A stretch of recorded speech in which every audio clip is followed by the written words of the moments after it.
and conventional therapies. With more than 25 years of patient-centered clinical wellness, Dr. Musalem is internationally recognized in cancer prevention and survivorship, lifestyle and integrative medicine, women's health, and longevity-focused performance. Her own health journey, from a stage 4 cancer diagnosis 3 months into medical school to a life-restoring heart transplant in 2021, infuses her work with uncommon empathy, resilience, and urgency. A sought-after keynote and motivational speaker, from White House Correspondents' Week events to the Super Bowl, Wimbledon, and the U.S. Open, Dr. Musalem has brought her message to some of the world's most prominent stages. She appears on major podcasts, including the Mel Robbins podcast, webinars, radio, and television. Her mission is this: elevate human flourishing by guiding patients, communities, and institutions to heal through science-driven lifestyle change, compassionate care, and the wisdom of lived experience. Dr. Musalem, we are so glad to have you join us today for the Plant Powered Challenge. And with that, I'd love for you to share with us on the topic of longevity. Thank you so much, Elena. Thank you, Corwell, for having me here. It's always so exciting. I cherish and love and adore that one-on-one time with my patients, but I love being with a big group to help inspire you towards your own wellness journey. So let's get started. I'm going to do the hardest part now, and that's going to be I'm going to share my screen. So let's make sure I get it right. I think that we have it right here. That should be good. You guys should see everything nice. So thanks so much, Elena, for introducing my topic. We're going to talk about flourishing with food, your daily choices, and how that can help to contribute to your own flourishing and really keep you on earth for as long as possible, but feeling good during that time.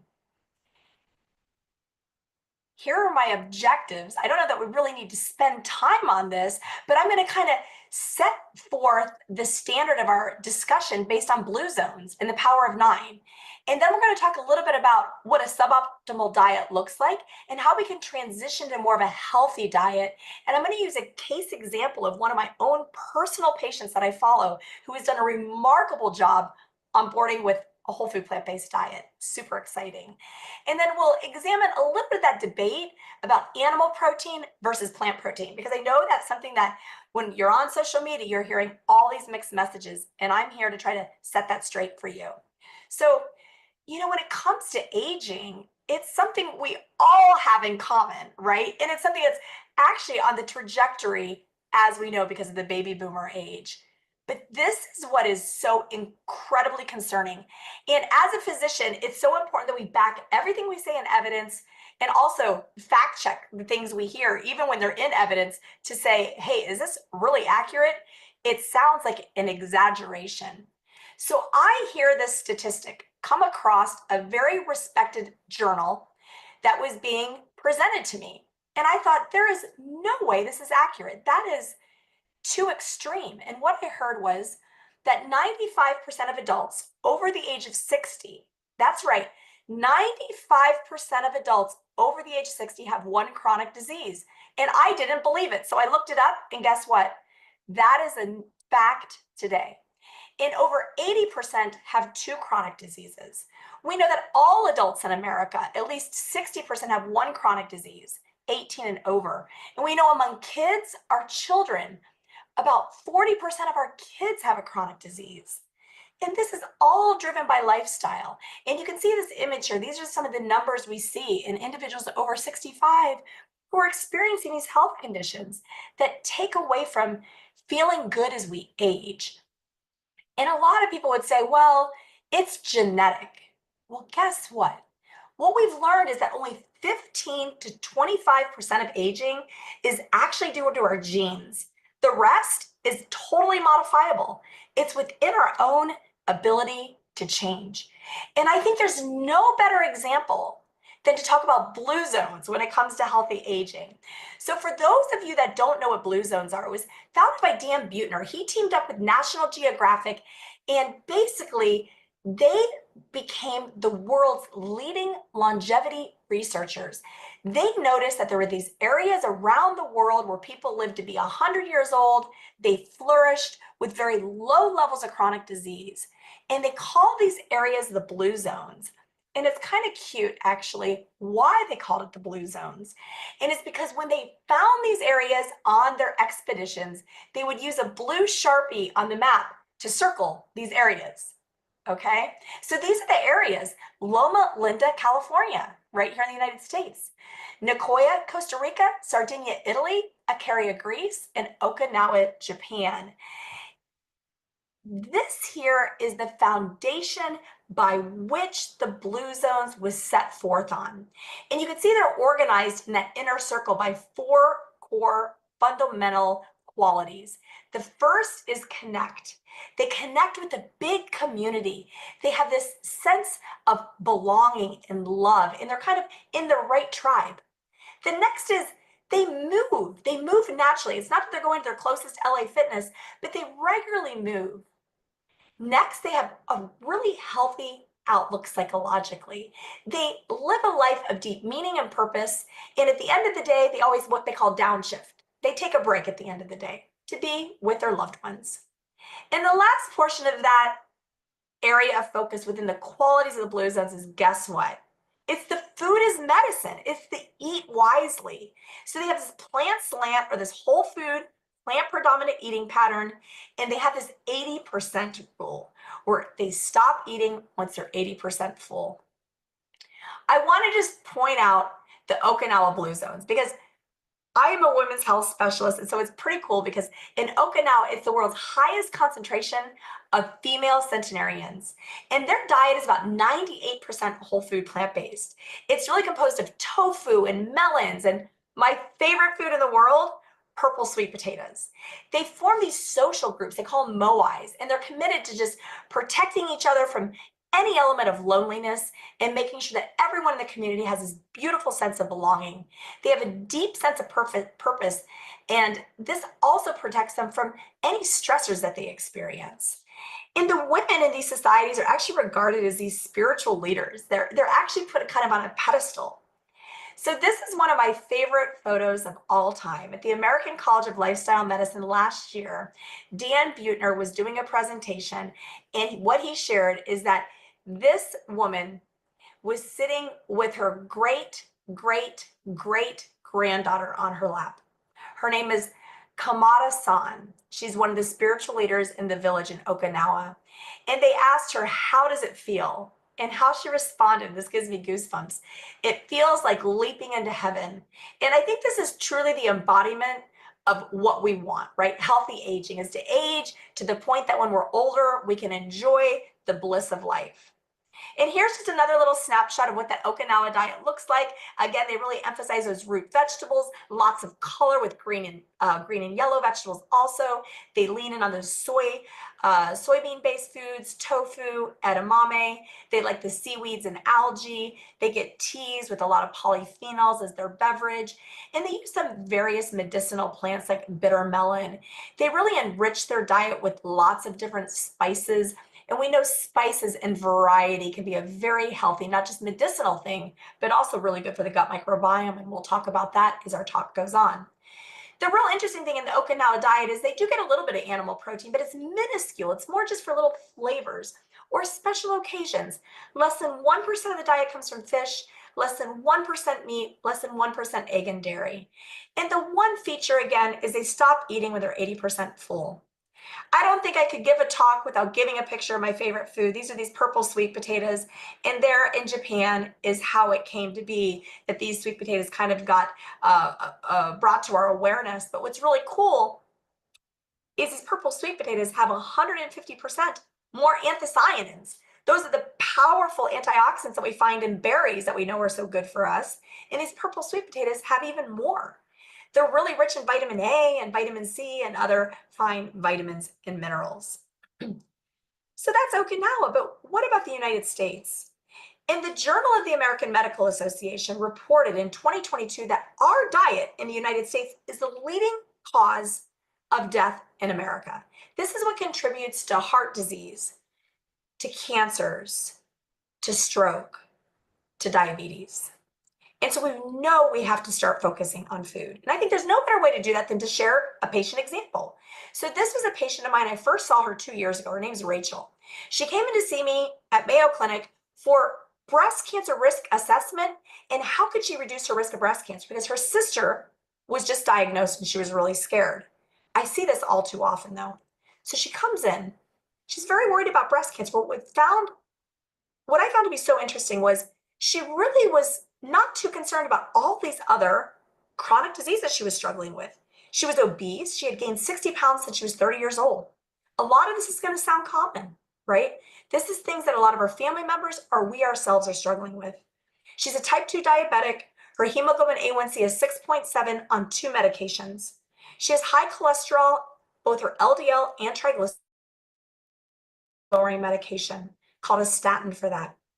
She has high inflammation. We check her CRP. She has fatty liver disease, high blood pressure that she needs 2 medications for. She has sleep apnea and she regularly uses her CPAP. But the thing that bothered me most was that Rachel said, Dawn, my mood is down. And I started a medication a few months ago, and that medication is helping my hot flashes too. She's taking a medication called venlafaxine. Anytime I see a patient, I have them do a 24-hour food log, and they fill out that food log right when they schedule the appointment. So sometimes they schedule the appointment, there's a few month gap, right?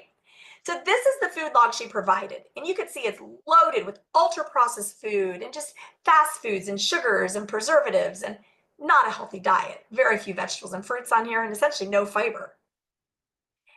But this was cute. So after she found out she had the appointment with me, she looked me up and she heard that I love whole food plant-based nutrition, but she thought that meant vegan. So she said, Dr. Dawn, I'm terrified of getting breast cancer. Watching my sister, what she's going through is so hard. And after I scheduled my appointment with you, I went vegan. And this is what she described. A vegan diet. But what's wrong with this? It's very processed, right?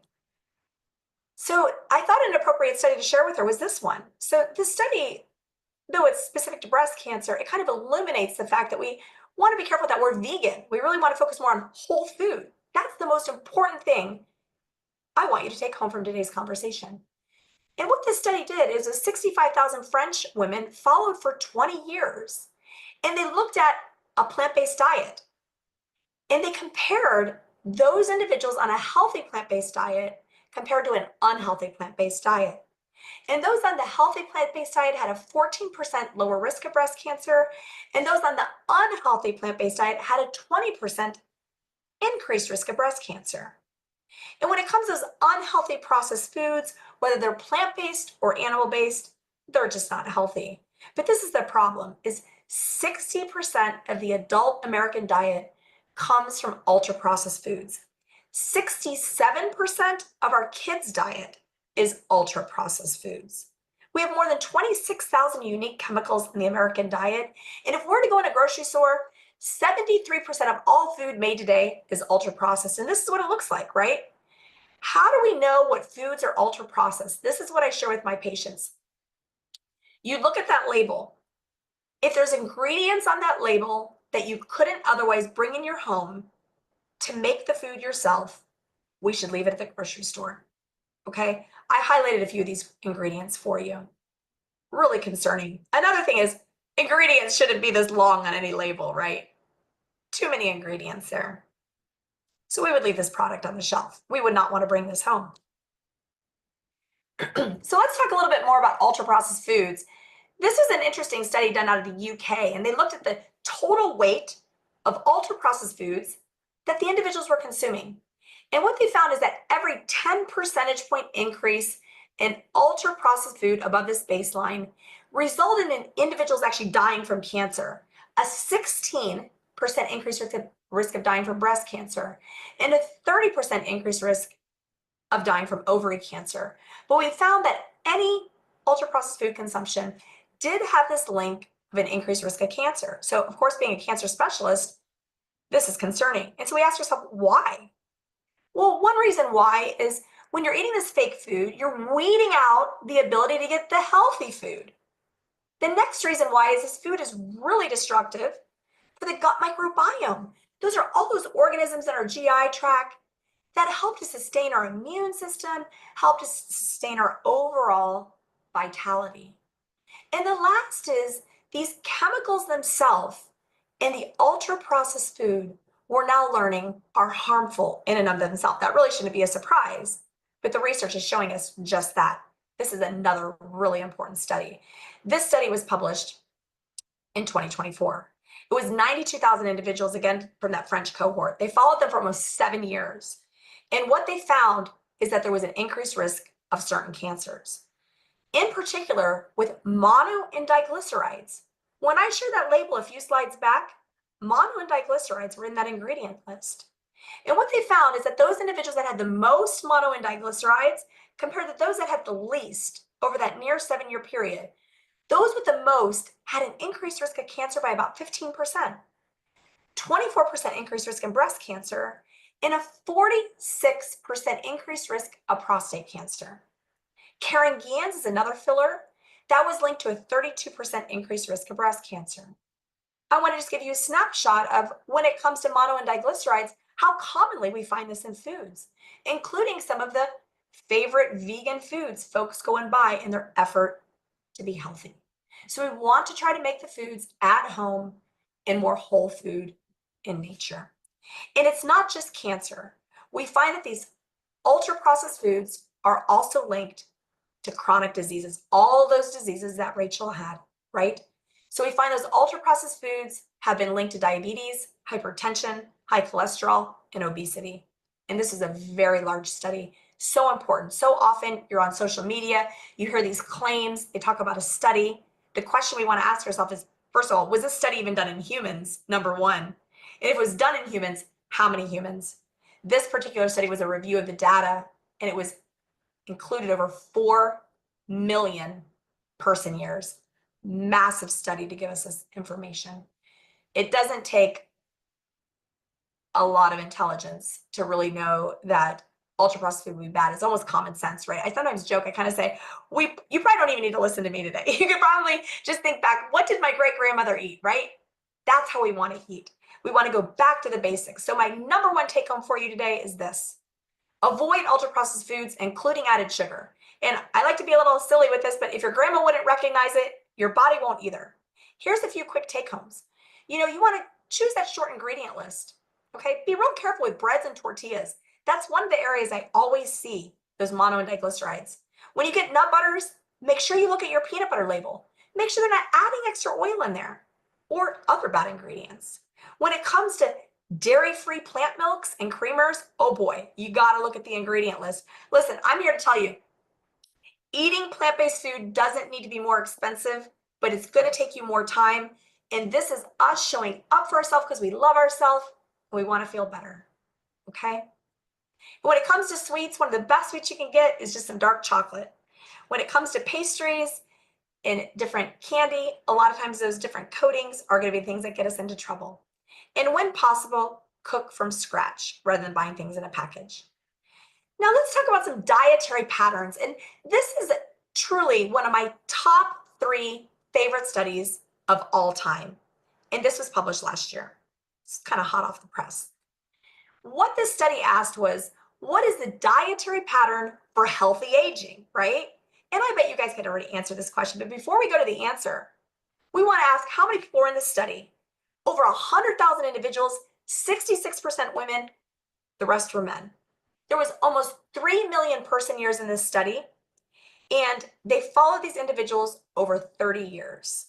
And what they found out is the dietary components that were linked to healthy aging are exactly what you would have said. It's the vegetables and fruits and whole grains, the unsaturated fats, nuts and beans, and low-fat dairy. What they also concluded is that ultra-processed food was linked to a 32% less likely healthy aging. And so they found that when individuals got rid of the ultra-processed food and they ate those things in the green, they avoided those things in the red.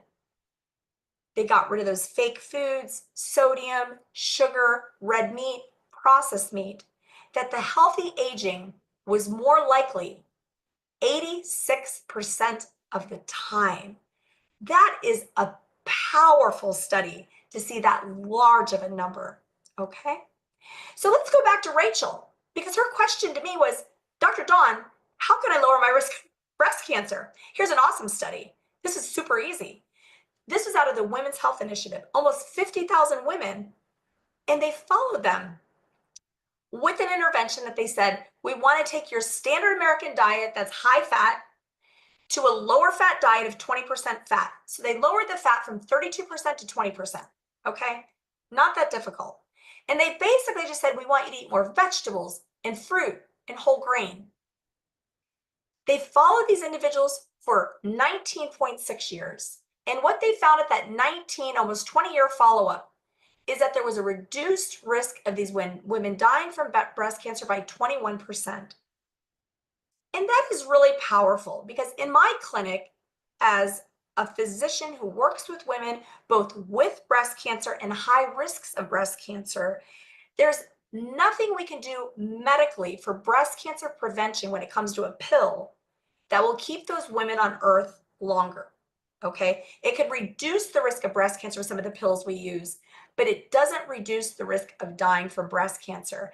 And what this study shows us is that, wow, eating more vegetables, fruits, whole grains, and slashing the fat a little bit can keep these women on earth longer and also reduce the risk of a more aggressive form of breast cancer.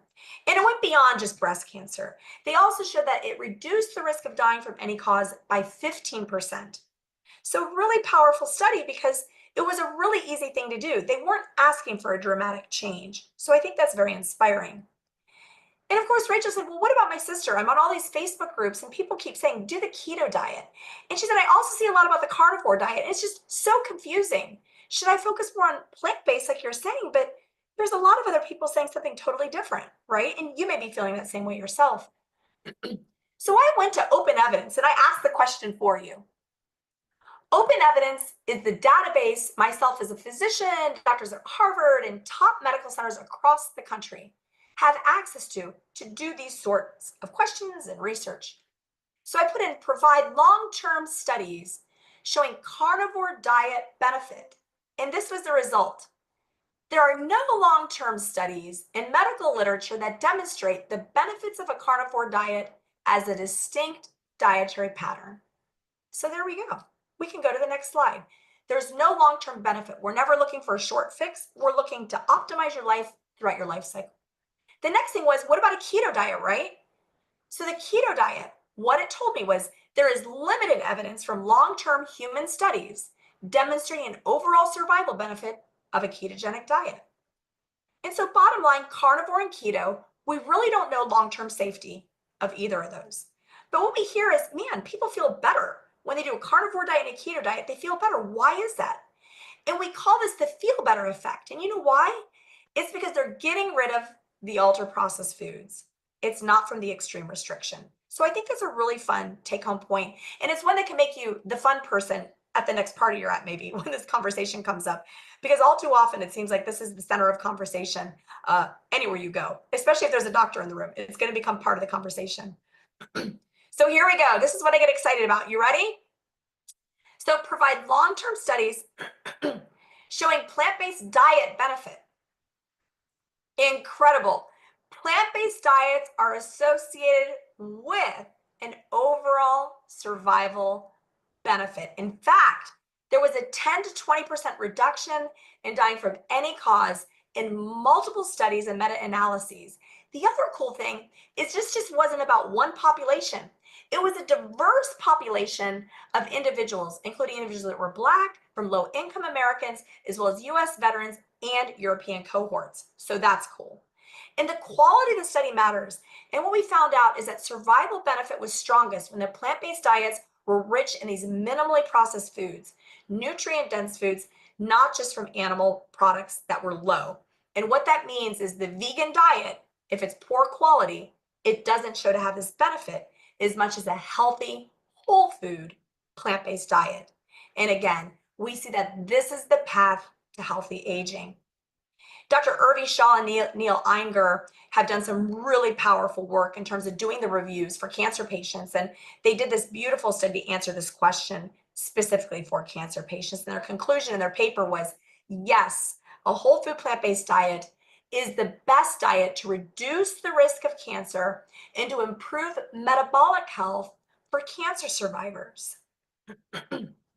Okay, So when I started with that study, with the dietary pattern for healthy aging, I said it was one of my top 3 favorite studies. Well, this one is one of my top 3 too. This is so cool. So this came from 2 prospective cohort studies. That means they asked individuals how much vegetable and fruit they're going to have, and they followed them moving forward. They also had 26 additional studies that they followed. So it was a big study with over 2 million person years. Okay. What they found is individuals that had 2 or less servings of vegetables and fruits a day, or 5 servings of vegetables and fruits a day. Those with 5 servings of vegetables and fruits a day had a 10% lower risk of cancer, a 10% lower risk of dying from heart disease, and a 35% lower risk of dying from respiratory disease, which I think is really interesting. In fact, when I read this today, I scratched my head and I said, what does this mean? 35% lower risk of respiratory disease. It just didn't fit. Until I kind of thought about it more, right? And this is kind of flu season for everyone, so this is an important one. Let's think about COVID. We actually learned during COVID that people on a plant-based diet or a pescatarian diet had a 73% lower odds of moderate to severe COVID with a plant-based diet and a 59% lower risk of getting moderate to severe COVID with a pescatarian diet. And those individuals on a keto diet had a 3.5-fold increased risk of moderate to severe COVID. This is another cool study. This study was published last year. And what they found is that those individuals on a vegetarian or a plant-based diet had a 39% lower risk of COVID. Love that. So that sounds pretty easy, getting 5 or more servings of vegetables and fruits today, right? It doesn't sound like much. And I bet most of you are doing it because you guys are really interested and that's why you're here. But guess what? 90% of Americans are not consuming 5 or more servings of vegetables and fruits a day. That's like 2 to 3 cups of vegetables and 1.5 to 2 cups of fruit. That would be about the serving of a fist. Okay, that's what we think about, like 5 fists of vegetable and fruits a day. So I put it to the test in my own cancer center. I thought, this just doesn't make sense. I'm certain that my patients at Mayo Clinic are doing better. Now, these aren't my personal patients. These are just patients at Mayo Clinic Breast Cancer Center. And guess what I found out? 95% of the women being seen in our breast clinic are not meeting the 5 or more. So I learned this is a much more common thing. So oftentimes women will say, well, what do I do then? What's a good breakfast for me? I have lots of patients that love smoothies. So if you're a smoothie person, I just want to share this resource from the American College of Lifestyle Medicine. I'm going to share this QR code a few more times during my talk. So if you don't get it right in this slide, you can grab it on the next one. These are free resources for you. I love this. So I have women typically use soy milk as their base. I start from the bottom and I work up. 1 to 2 cups of a plant-based soy milk that's unsweetened. Check that ingredient list, make sure there's no fillers. Maybe we'll add a booster. Maybe we'll do a little turmeric, a little cinnamon. For the fat and fiber, I love 1 tablespoon of hemp seed. When it comes to the protein, personally, I love throwing chickpeas in there. It makes it real creamy, or some tofu. Some people may opt to use some protein powder, but just be careful. Look for the Clean Label Act because many protein powders have heavy metals in it nowadays. One real cool thing is hemp seeds. 3 tablespoons of hemp seeds have 10 grams of protein. I love berries, just like those purple sweet potatoes. Berries can be really rich in those anthocyanins.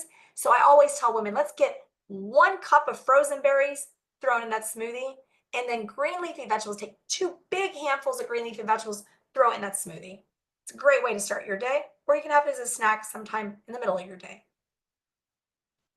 This is such a darling study. You know, I would say, like I said, with Rachel, the thing that bothered me most about her was the fact she was sad. And here we have a cool study saying, hey, if you eat more vegetables and fruits, it was associated with less worry, less tension, and less joylessness. These people felt happier across their lifespan. I think this is one of my favorite studies. It's not in my top 3 because my other ones are just so powerful. And this is a smaller study. That's why I didn't make it my top 3. But I think it's one of the cutest studies I've ever seen. So eat some vegetables and fruits, and we'll all be happy together. So here's my take-home message number 2. In the spirit of being joyful, fill half your plate with veggies and fruits every single meal, no exceptions. So when you eyeball that meal, whether it's a plate or a bowl, I always want you to hear my chirpy little voice and think, Okay. Dr. Dawn said half of this needs to come from vegetable and fruit. I really want you to work on that, okay? Here you go. This is that QR code again. This goes to the American College of Lifestyle Medicine. Food is Medicine Jumpstart. This is an awesome handbook you can use and download for free. But the main thing is take a look at the middle of the slide. This depicts it perfectly. Half that plate is coming from vegetable, or you can have some fruit in there too. I love that. That upper corner, maybe throw in some beans, that lower corner, some whole grains. But man, really work at getting half that plate coming from vegetable and fruit.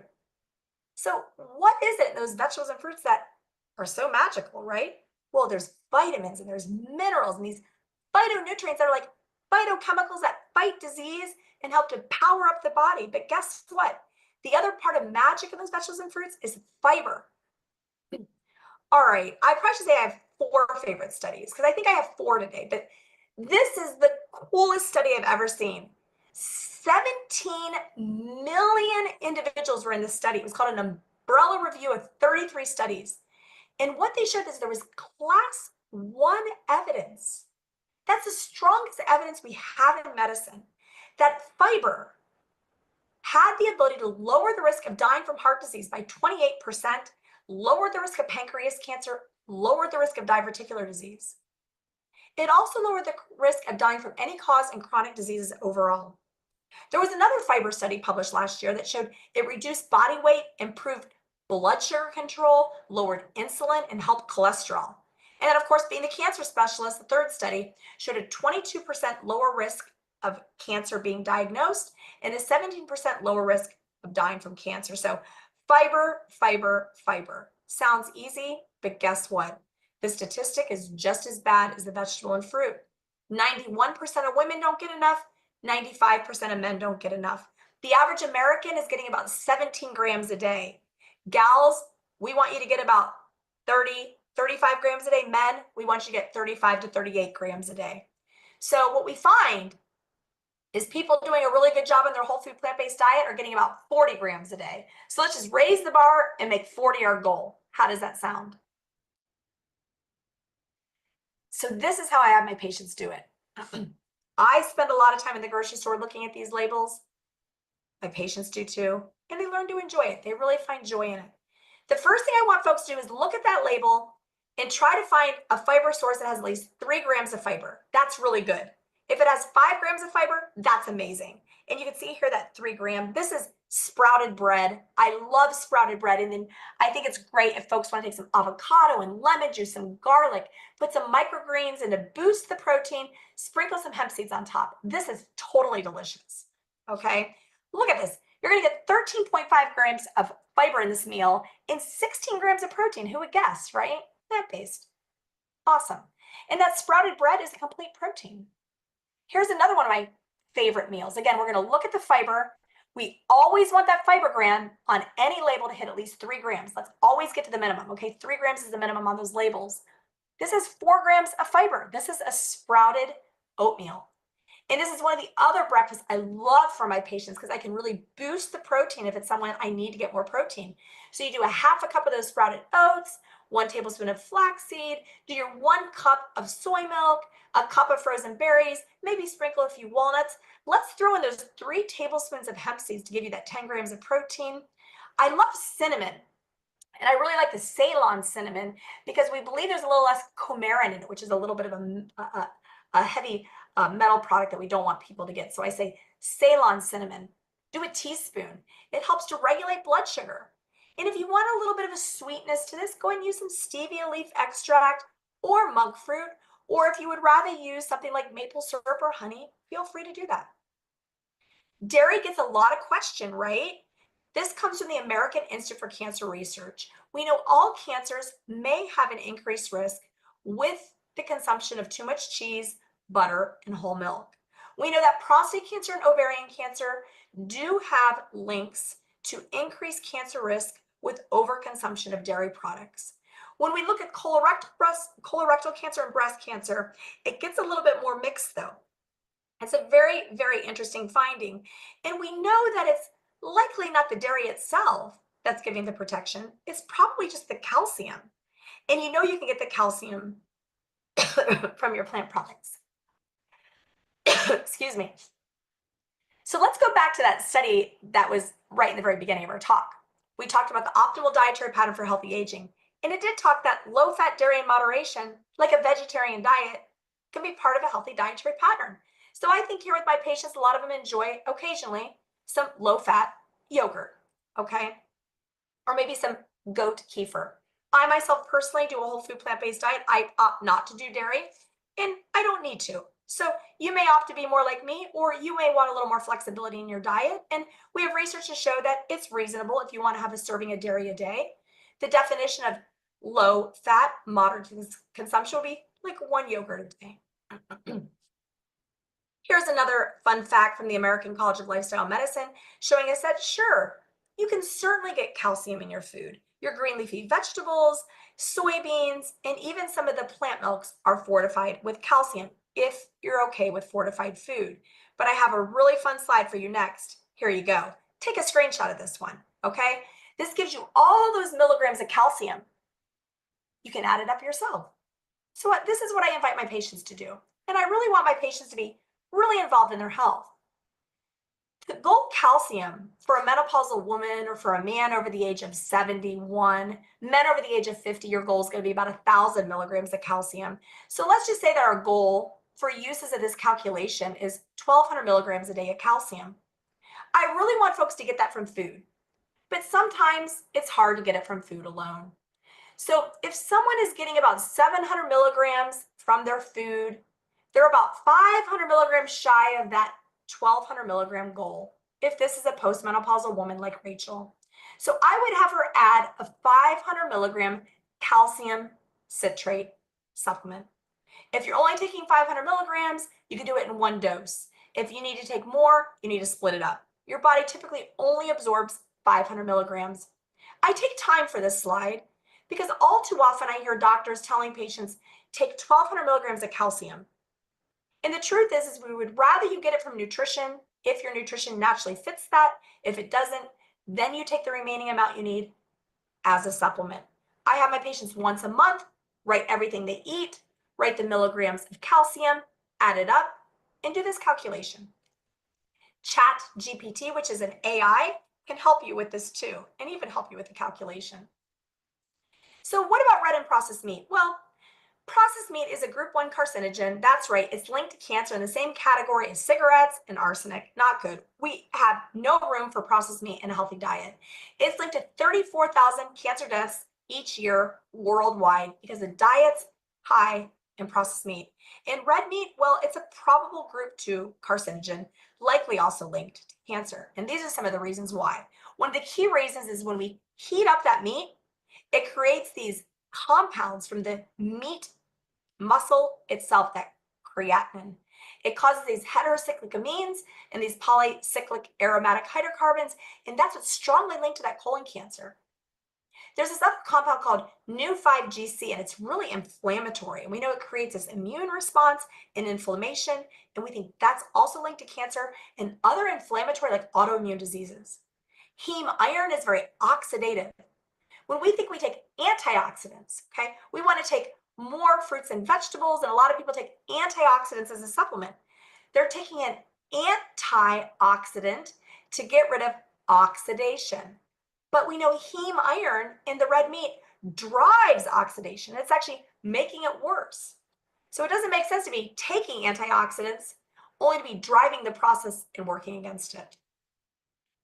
Here's a few other things that have been reported as contributing mechanisms for disease pathways related to red meat, the insulin growth factor and cancer promotion, though that theory is currently being rethought at this time.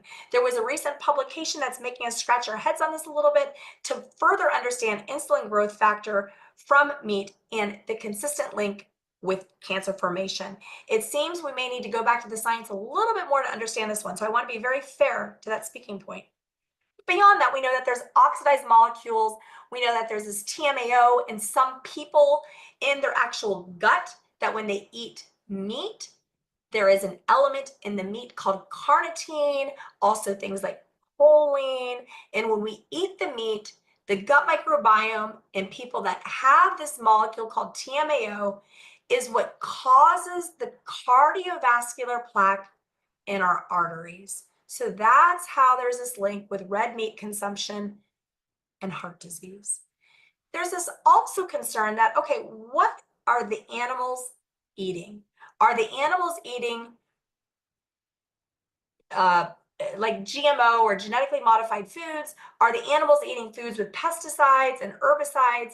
Do the animals have exposure to heavy metals? And when we eat the animals, is that accumulating in our body at a more increased risk? That research is underway. It's not entirely clear yet. We also know from this study that was published in 2023, massive study with over 200,000 participants in over 5 million person years. And they showed that an increased consumption of red meat and processed meat was linked to a 62% increased risk of diabetes. And when you swapped out the total red meat consumption, you lowered the risk of diabetes by 30%. So what they said is take 1 serving a day of red meat and swap it out for beans or nuts or even dairy. And in doing that, you slash the risk of diabetes. And that's not that hard. So let's really try to do that. So we're going to get rid of ultra processed foods. We're going to eat more vegetables and fruits, making half that plate vegetable and fruit. And if we're eating red meat every single day or more than that, we're going to try to swap out that serving of red meat once a day for a bean or a nut or a serving of low-fat dairy, okay? What about fish? Well, it was once thought fish could be a part of a healthy diet, but unfortunately, the waterways have become quite contaminated. So if you are consuming fish, we want you to do that cautiously. I love the Environmental Working Group Seafood Calculator. This QR code will take you to it. On this calculator, you enter in your weight, your age, your gender, and if you have heart disease. And it will tell you how much fish you consume that would be safe. For women, generally it's 1 to 3 servings a week of 1 to 3 ounces, very small amounts. The next slide just shows you that in the upper right-hand corner would be the safer forms of fish, the ones lower in mercury and higher in omega-3 fatty acids. There's an acronym called SMASH. S for salmon, M for mackerel, A for anchovy, S for sardine, and H for herring, okay? However, I think most of you on this call are like me. You're kind of working towards being more whole food plant-based.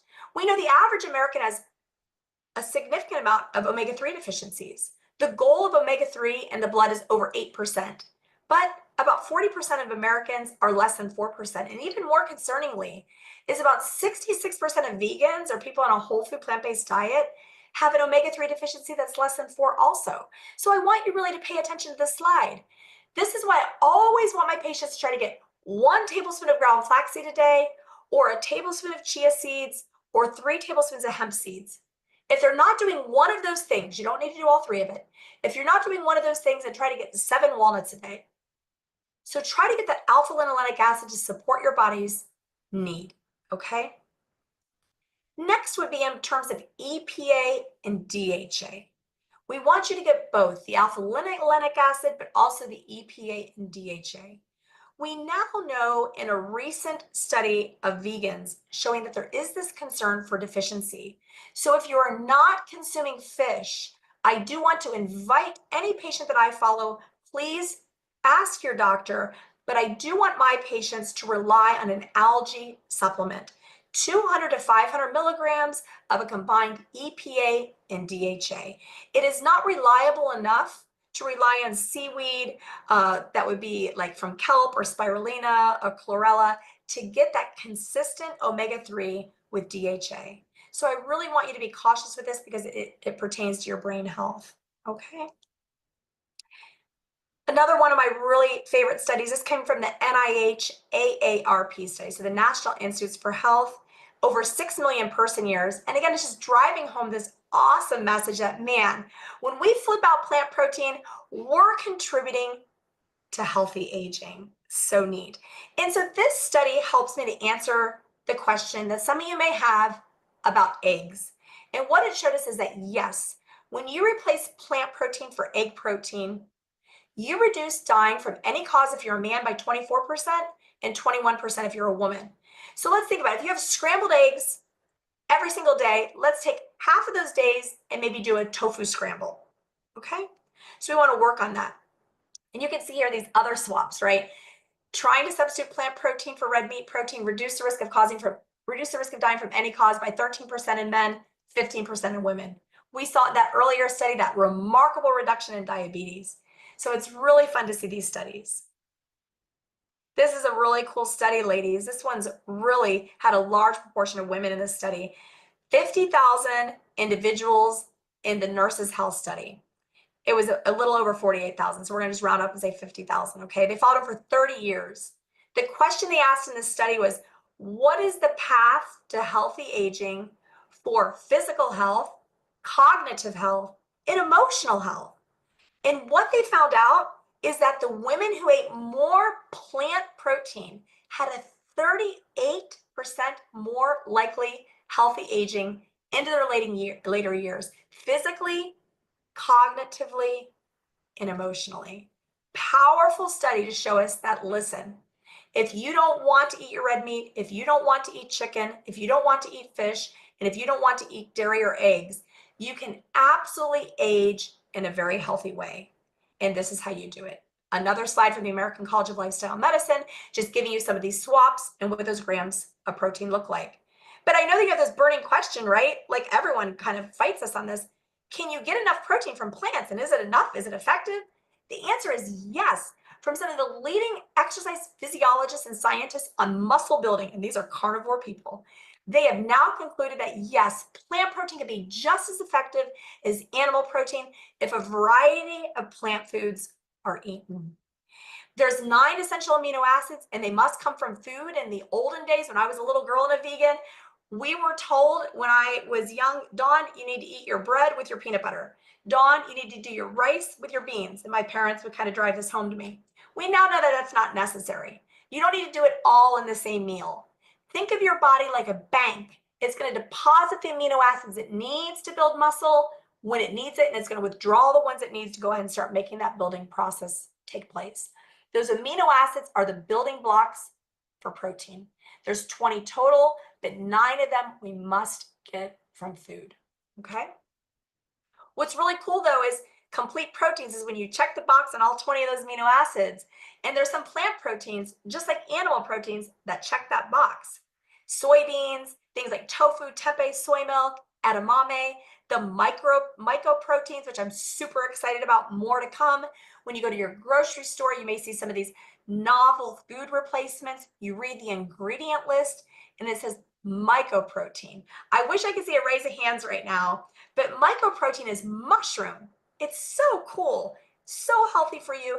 It's rich in fiber as well as protein. So definitely give those a shot. Super excited about the power of mycoprotein. Quinoa is a beautiful, it's not a grain, but it's like a grain, and it's a complete protein. Amaranth, nutritional yeast is an awesome way. You can add nutritional yeast to your soup, to any of your pastas, to your salads. It's an awesome way to make your food savory with a boost of protein. And boy, I know I've already driven home the whole message on hemp seeds. So how much do you need? Take a look at that box to the right. So on research to date, what the findings are showing us now is it really does matter whether you're under 65 or over 65, how much protein you get. We've always known that over the age of 65, there's this thing called anabolic resistance, meaning it's harder to absorb those amino acids and build muscle. So because of that, you needed more if you're over the age of 65. But we now know even individuals under the age of 65, you need a little bit more than we originally thought. So I push my patients towards a higher goal with the emphasis on plant sources, preferably. This is where I want you. I never want someone to be low. I don't want to be wrong. And if I know you're getting it from plant sources, I'm really excited about that. So my recommendation is 1.2 grams to 1.6 grams per kilogram of body weight, regardless of age. Now, if you're on a GLP-1 weight loss medication, your doctor may actually have you go higher. They may have you go up to 2.0. Now, to hit this goal, it doesn't mean you need to do a chicken breast to reach it, or a piece of steak, or 5 extra eggs. It means we really want to try to hit these goals with plant protein if possible. Now, in the brown print there, that's your calculation for grams per pound. And this is ideal body weight. The IBW is ideal body weight. Feel free to take a picture of the slide because you can do this calculation yourself, okay? And on this next slide, I have your ideal body weight calculated out for you, all right? So again, I'm gonna go back to the slide one more time to allow you to take a picture of that slide. Your aim is gonna be 1.2 to 1.6 grams per kilogram of body weight, or 0.54 to 0.70 grams per pound of ideal body weight. And here are your ideal body weight calculations. So you would look at your height to the left in inches and feet or centimeters, follow it over to the right. If you're a man, grab your kilogram. If you're a woman, grab your kilogram, and then you'll calculate it out with the numbers I just shared for you, okay? All right. So next, this is common plant-based protein sources. Take a picture of this. This is so fun. I love this slide. So these are all the ways you can get protein from plant foods. So this is just a nice resource for you. But man, where do you start? And how do you figure out what meals to get? Well, if any of you have used ChatGPT, I use it all the time in my patients. And then this was an example of what I did for Rachel. Please provide a simple, delicious, one-day meal plan with protein count that's 80 to 90 grams. That's what Rachel's goal was. And this is what it gave me. And I included some smart swaps and tips that you can even consider right here in this. All right, so feel free to take a picture of this. I won't read through it, but you can see it's pretty easy to grab a 90-gram protein meal without even trying too hard. Very, very easy. Beans are such a great way to get that protein, and they also have awesome fiber. So I really want my patients to get beans, at least 1 to 3 servings every single day. And when I think of beans, I think of lentils, I think of split peas, okay? As well as soybeans. When you're new to this diet, you want to start slow as you add fiber. Some people give the history of, oh gosh, beans are really hard for me. That's because your gut microbiome is just not ready for it yet. The other thing is there's a carbohydrate in beans called raffinose, and that's a carbohydrate that makes us real gassy. So you want to make sure you soak your dried beans at least overnight and then rinse them really good. And you may even want to pressure cook them if you're one of those people who's really sensitive. But rinsing those beans after you've soaked them to get all that raffinose off is critical. Now, if you're doing canned beans like me, because I tend to be in a hurry, you want to make sure you rinse those really good too and still cook them. But start slow. I find when women do give me the history that beans are hard for them to digest, when I have them start with lentils and split peas, they do best. And oftentimes I'll have them start with just 2 to 3 tablespoons. Very slow. Work your way up and add a little more every 5 days. We're in no hurry. You have the rest of your lifetime to explore this. One of my favorite recipes, one of my favorite little quick, fast, high protein chefs, he's on YouTube and Instagram, Epic Mint Leaves. This is a powerful treat, and this is one that a lot of my patients' kids love. Sometimes at dinner time, I will make these. I'll put in a huge bed of mixed greens. Boom, that could be dinner for the night, because guess what? 33 grams of protein in a serving of this. Really yummy, crunchy snack. So grab that QR code or just head over to Epic Mint Leaves. Follow him for more fun, high protein, plant-based snacks. This is another cool one. I love sprouts. You could sprout your beans.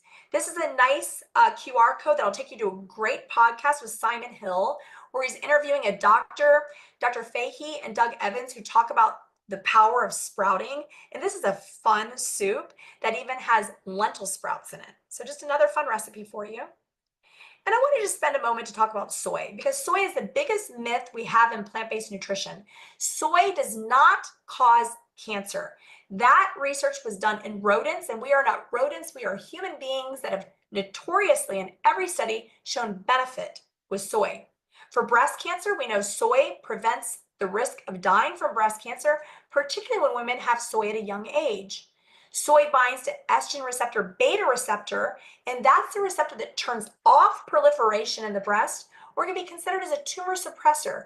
Very favorable. In fact, the American Cancer Society, the American Institute for Cancer Research, both write frequently, you can see the bottom QR code from the American Institute for Cancer Research, that soy is safe and studies promote that it's beneficial.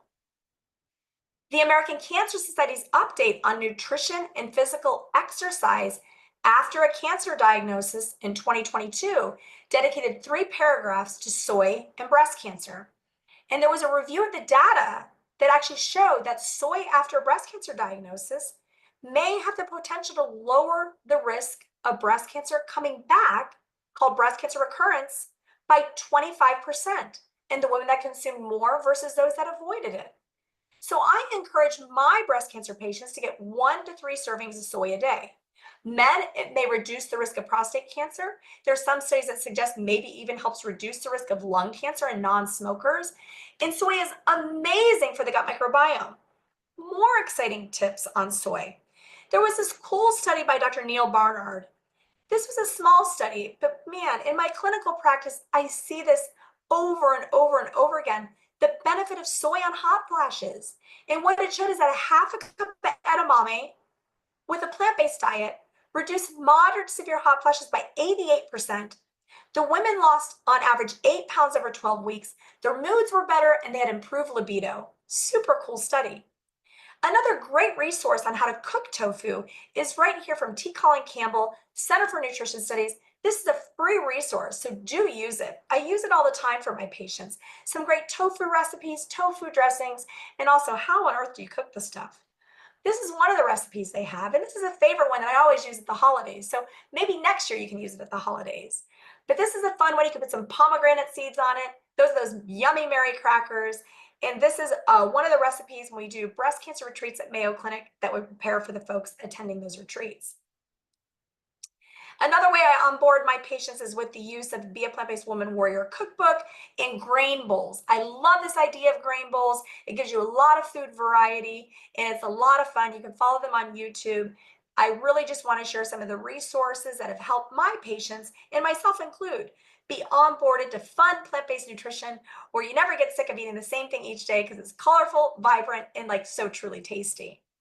And Carly Bodrog, she just had a baby recently. She has Plant You, and she has a sequel to this book. She's just a real dynamo with some amazing recipes. She has the gift of connecting, so check her out too. And my favorite chocolate chip cookie recipe is actually in this cookbook, made with tahini. We want to make sure you cut out sugar. We know that high total and added sugar is linked to a higher risk of breast cancer and a higher risk of bad outcomes after cancer. And we know it contributes to metabolic disease and many other unhealthy conditions. So what do you use to sweeten things up then?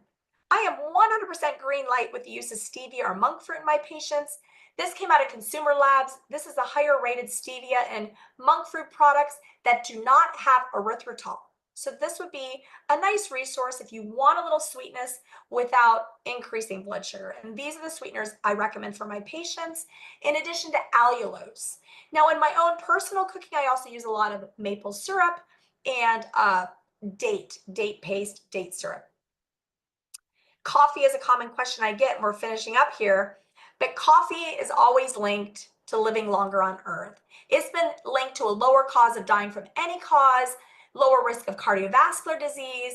Studies in a recent 2025 study with 170,000 people linked it to more coffee had less fatty liver disease, and less liver cancer. There's also benefits with the reduction in diabetes, seems to be protective for the brain, including Parkinson's, and a lower risk of other cancers, including uterine cancer, breast cancer, and some skin cancers. There's this polyphenol, or this like kind of phytonutrient in the coffee called chlorogenic acid.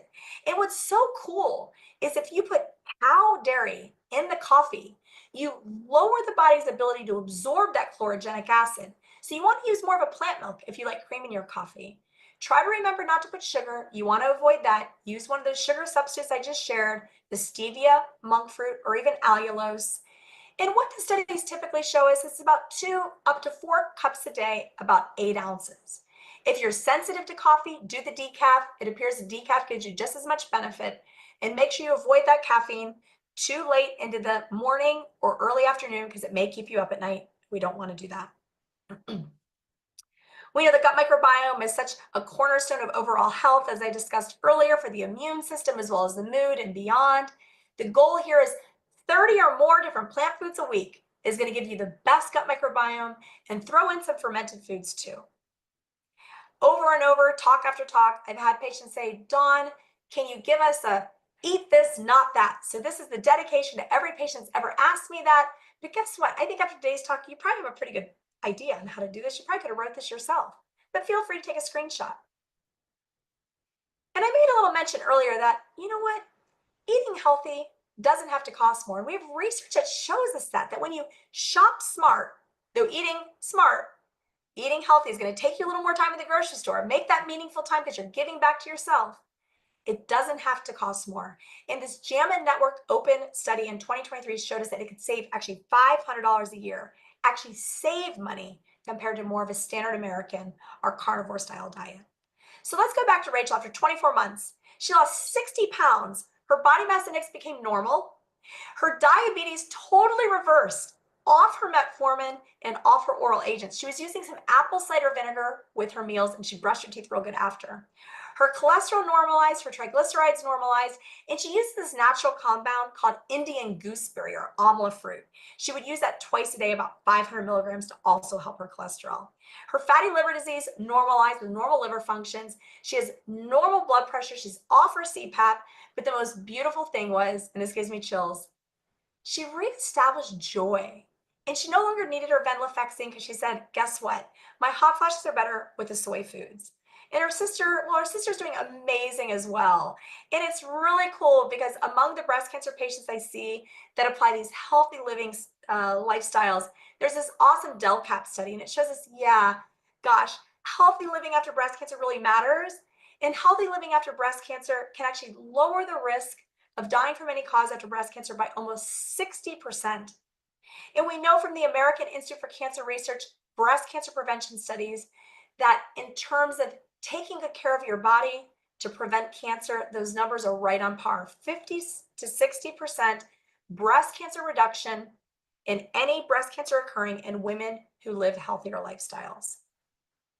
It's never too late to start. In fact, if you're 78, 80 years old and you're listening to this talk and you're like, oh, I don't know, it's probably not worth my time. Well, guess what? If you give it a shot, you're going to feel great. And it can add 3.4 years to your life if you're 80. But I really want us to rewind back. If you're 20 and you're listening to this, let's start now. Because if you're a woman, you can add nearly 11 years to your life expectancy, healthy years. And if you're a man, you can add 13 years. Again, that's getting more beans, more whole grains, more vegetables and fruits and nuts, and really getting rid of that red and processed meat. And of course, getting rid of the ultra processed food. So this is just in closing, daily choices add up to longer, better living. And what we eat really shapes our metabolic health, our mood, our love, our connections, and keeps us on earth longer. We really want to transition from a Western diet to more this optimal plant predominant diet. It doesn't have to be perfect. It's about progress, not perfection. So here's the key, right? Half that plate, every single meal is going to come from vegetable and fruit, right? Try to get a quarter of that plate coming from beans and aim for 30 to 40 grams of fiber each day. Really try to have your food diversified. Try to get those 30 different plant foods a week. I really want you to work at getting rid of those ultra processed foods and try to cook from scratch wherever possible. I personally love my patients to aim for 1.2 to 1.6 grams per kilogram of ideal body weight of protein a day. If you're a strict whole food plant-based, no animal protein person, you need some B12. So talk to your doctor about what dose is right for you. I generally have my women get about 500 micrograms a day of B12. And again, if you're not consuming any fish, please consider taking an algae supplement with DHA and EPA, about 500 milligrams. Coffee can be part of a healthy diet. You don't need to slash it, but if you're sensitive to caffeine, do the decaf, never put in cow milk, only use plant milk, and be sure to hydrate smartly. Cut out that red meat and swap it for some beans. Try to eliminate that sugar and use some stevia or monk fruit, or just stick to whole fruit. And then remember, it's about eating healthy, but like what the blue zones do, they're still moving naturally. They have lots of meaning and purpose in their life. They don't eat to the point that they're just really full, only 80% full. Really embrace your social circles, have a sense of belonging, get out in the sunshine, and just remember in the end, love is medicine. So thank you all so much. I know I used a little bit more of your time than I had planned on it, so I'm really grateful for your time. And any questions, I'm on Instagram. You can shoot me a question there. Thank you so much. All right. Thank you so much, Dr. Musalem. That was such an exciting and energy-filled presentation. You can go ahead and stop sharing your screen there. Yeah, thank you. You know what I really loved is that everything was evidence-backed. That is so key these days, I think, with the abundant misinformation out there. And I also loved all of the recipes you shared and kind of those practical resources and tips, because I think in theory, most people think that sounds great, but implementing those changes in the daily life can be really difficult. Do you ever find when maybe you have a patient that you're working with that is maybe in that space of eating 60% ultra processed food and is a little bit intimidated or even feels that they won't enjoy those whole plant foods? How do you move the dial towards that plate you showed from the American College of Lifestyle Medicine? Oh, Elena, thanks for your sweet words there. And you are right. Listen, this is no one's fault. So the food industry has totally hacked our brain. The food nowadays, this is such a great point, is designed to be hyper palatable. So they search for the perfect palate flavor, texture, feel when they make the food. And then they put EEGs to measure the brain activation, or they do MRIs on individuals, and they look for something called the bliss point. So Mm. your body eating ultra processed food is used to doing this dopamine hit. It's used to having this massive pleasure. So when you first put a strawberry in your mouth, when you're used to all this fake food like a strawberry Pop Tart, a regular strawberry is gonna be like, what is this? I don't really taste this. It's gonna take you a little bit of time. And so I want you to put that food in the mouth and kind of savor it, savor the feel, savor the temperature. And with time, your body's gonna adapt to it.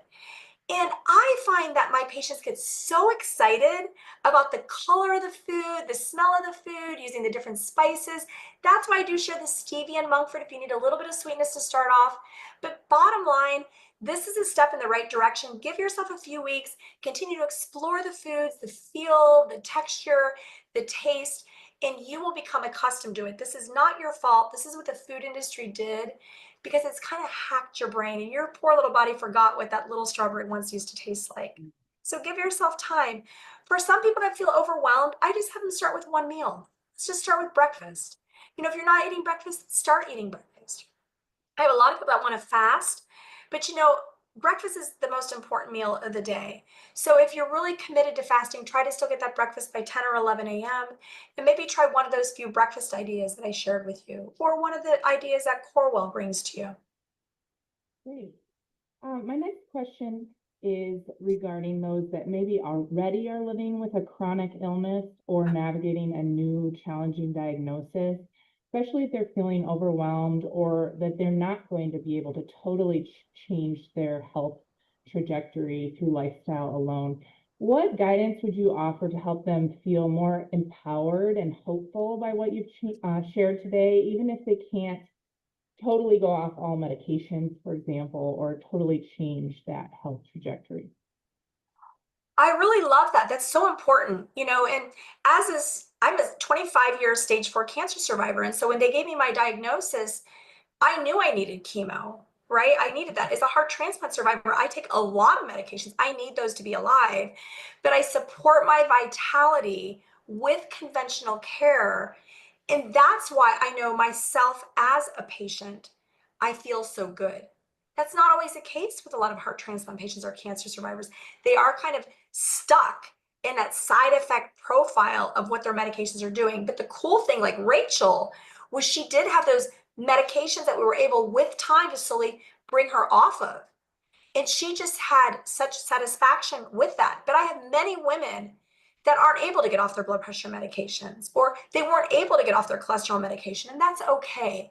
Sometimes there is that 20 to 25% family link that you still need those medicines, and that's all right. We don't beat ourselves up, we accept that. I really believe in the art of acceptance, and we really want to still move towards eating healthier, because even taking those various medications, you eating healthier is going to lower the inflammation and the overall harmony of your body, not just physiologically from a disease risk standpoint, but from a vitality standpoint. You're going to have more energy and more healthy aging years on earth. And it's that health span, not lifespan, that we really want to lengthen. Right now there's this gap that we only have, say, 60 healthy years on earth, and then we have 12 to 16 unhealthy years on earth. We don't want those 12 to 16 unhealthy years on earth. We want every year on earth to be healthy, and eating healthy is your way to do that. I hope that answers the question. It's just there's definitely a place for us to honor and respect the need for conventional medicine. That's supported with healthy eating, moving your body. The power of 9 from Blue Zones is how we can recultivate harmony and love and joy in life. I love that response, and I appreciate that too. My husband is a 24-year organ transplant recipient, so his kidney turned 24 this year, and he is a testament to exactly what you just said, that even though you can't maybe get off all of those medications or totally change, you can still have vitality in the midst of that. And, his doctors are always impressed by how long his kidney has lasted. So I really appreciate that, as it's personal to me. All right, one last question. I know our focus was food today, but I also know that you are personally very active and promote exercise, even exercising through cancer treatments. For someone who's aging and maybe has been sedentary most of their life, how do you encourage them to maybe adopt a new exercise routine later in life, if they have not before? Oh, that's so important. And, exercise is medicine. And it's hard to say. So many times I get the question, what matters most when it comes to breast cancer? Actually, exercise is the most powerful lifestyle thing you could do. It actually improves breast cancer outcomes by 40 to 50%. So it's a massive number. So I get hardcore with my patients. I make them move. I say, if you're tired, you got to move and you're going to be less tired. So what I say is, all right, we're just exhausted, right? We want to just still make yourself take that 5 to 10 minute walk. And by the way, you don't have to run, you can walk. You don't need to go to the gym. And if you really don't feel like walking, well, you can dance with your husband, or you can go do some gardening. You just walk around your house. Go, if it's the weather, because it's snowing or cold in your environment, go to your local Walmart or your local Lowe's or Home Depot. That's where I have all my patients go in the wintertime. And you can walk around the perimeter of the store. You can even go in the garden center and then walk back. You can take your dogs there and whatnot. But I need people to move. And so I always say start slow, 5 to 10 minutes. And ideally, maybe we just get that in after each meal, but try to get a 20 to 30-minute walk in as your exercise capacity builds. Another thing you do is even just after meals, you can just sit in that chair and just raise your calves. That even sometimes even helps to optimize metabolic health. You can do stretches, but movement is important. And we also want to focus on bone health as we age and muscle health. And so there's this huge protein push, right? And of course, I am recommending more protein than maybe some of the other folks on the talks that are being given here. But that's been in my research, and I do feel strongly with that. But guess what? All the protein in the world isn't going to build muscle if you don't give your muscles a reason to be strong. So I want my patients to get 150 to 300 minutes a week of walking, moving, cycling, rowing, whatever it is you enjoy, and 2 to 3 days a week of time to lift weights. Got to do that. Okay. Check out your local YMCA. If you are a cancer survivor, the YMCA does have the Live Strong program, which is free supervised exercise. If you are elderly and you are new to exercise, talk to your primary care physician about setting you up with a physical therapist that can give you exercise prescription. We really want to empower patients to get the exercise in. That strength is important for bones, for muscles, as well as fall risk reduction. Okay, great question. Well, thank you so much for your thoughtful responses and sharing with us today. I feel like that was such a comprehensive presentation. You covered so much. And, I know that I feel energized just from your energy. So we just appreciate you being here, and thank you for all the tips you shared. To everyone who's listening, thank you for joining us today. We're so happy to have you in the Plant Powered Challenge. Don't forget, family and friends are still welcome to join in. And if they do decide to join, they can still get all of the resources that have been shared so far, and those will be emailed to them. And remember, we record all of our sessions. They're shared in those Monday emails, so you can always rewatch. I know I'm going to be rewatching this webinar and screenshotting a lot of those recipes and tips. So be sure to try this week's delicious plant-powered recipes that we've shared. Great way to stay inspired and nourished. And let's keep the momentum going. Thank you. And thank you, Dr. Musalem. Thank you all. Good luck. And Elena, I loved hearing the story about your husband. That's really empowering. So Thank you. bye all. Good luck.